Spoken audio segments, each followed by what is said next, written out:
A oração é um tema profundo, universal, né? Mas o que será que as escrituras realmente dizem sobre como fazer com que ela seja eficaz? É exatamente nisso que a gente vai mergulhar nesta análise. Pois é, essa é a pergunta central que guia todo o nosso estudo.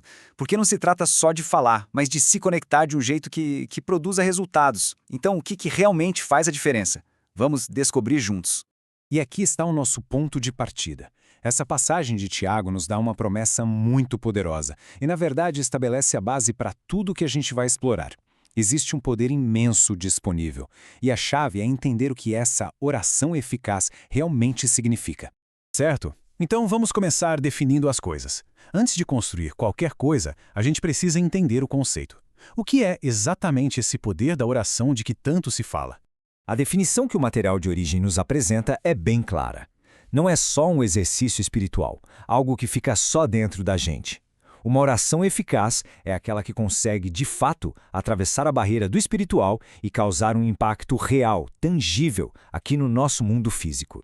Agora que a gente já sabe o que é, precisamos entender como se constrói. Pensa nesta seção como se fosse a planta baixa da construção, sabe? Quais são os pilares, aqueles que são indispensáveis, sobre os quais uma vida de oração eficaz é construída? O primeiro pilar, e talvez o mais importante de todos, é a fé. Lá em Hebreus, capítulo 11, o texto é direto. Sem fé é impossível agradar a Deus. É a convicção de que Ele não só existe, mas de que Ele também está ouvindo. Na sequência, temos o alinhamento com a vontade de Deus. 1 João capítulo 5 esclarece que a confiança na oração nasce quando a gente pede algo que está de acordo com o propósito dele. A chave aqui não é tentar dobrar a vontade de Deus à nossa, mas sim alinhar a nossa vontade à dele. O terceiro fundamento é a santidade. Dá para pensar nisso como a clareza da conexão. O Salmo 66 adverte que o pecado pode ser como uma interferência no sinal. Então, uma vida que busca retidão mantém essa linha de comunicação sempre aberta e limpa. E por fim, o quarto pilar, a perseverança. Lucas 18 nos dá uma instrução bem clara: orar sempre e nunca desistir. A eficácia muitas vezes não vem de um único pedido, sabe? Mas da constância, daquela persistência que não se abala com o tempo. Certo, já vimos a teoria, os fundamentos. Mas como isso funciona na vida real? A Bíblia está cheia de exemplos de pessoas cujas orações literalmente abalaram o céu e a terra. Vamos dar uma olhada em alguns deles.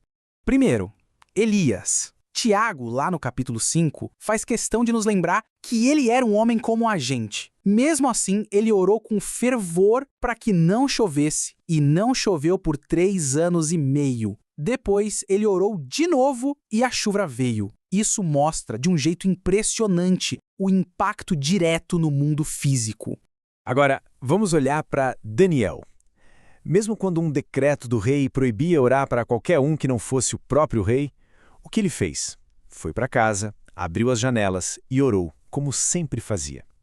Isso é perseverança e santidade em ação, não importa quais fossem as consequências. E claro, temos o maior exemplo de todos, Jesus. Em Lucas capítulo 5, o texto diz que ele frequentemente se retirava para lugares solitários para orar. Se o próprio Filho de Deus fazia questão de ter essa comunhão constante, isso nos mostra a importância vital de se construir um hábito de oração. Ok, já entendemos os fundamentos e vimos os exemplos na prática. Mas e quando parece que as orações não estão funcionando? É muito importante saber identificar os possíveis obstáculos. Vamos analisar o que pode acabar bloqueando a eficácia da oração. Agora, o que é bem interessante de notar é que os bloqueadores são exatamente o contrário dos fundamentos. A falta de fé, por exemplo, ela destrói a base de tudo. Motivações erradas, ou seja, pedir só para satisfazer desejos egoístas, isso desalinha totalmente da vontade de Deus. E por fim, o pecado não confessado, que age como se fosse uma estática na linha, sabe? Que atrapalha toda a comunicação. Então, a gente chega no ponto principal. Como podemos, na prática, cultivar esses fundamentos e evitar os bloqueadores? A resposta está no dia a dia. Vamos ver agora os passos práticos para construir esse hábito. O material de origem nos dá um guia simples, mas muito poderoso. Primeiro, separar um tempo diário com Deus. Consistência é tudo. Segundo, alimentar a fé e o entendimento lendo a palavra. E terceiro, praticar a persistência. Continuar orando, continuar buscando. E essa é a grande conclusão do nosso estudo. A oração eficaz não é um evento isolado, uma fórmula mágica, um raio que cai do céu. É uma estrutura. É algo que se constrói tijolo por tijolo, dia após dia, com disciplina, e com o coração.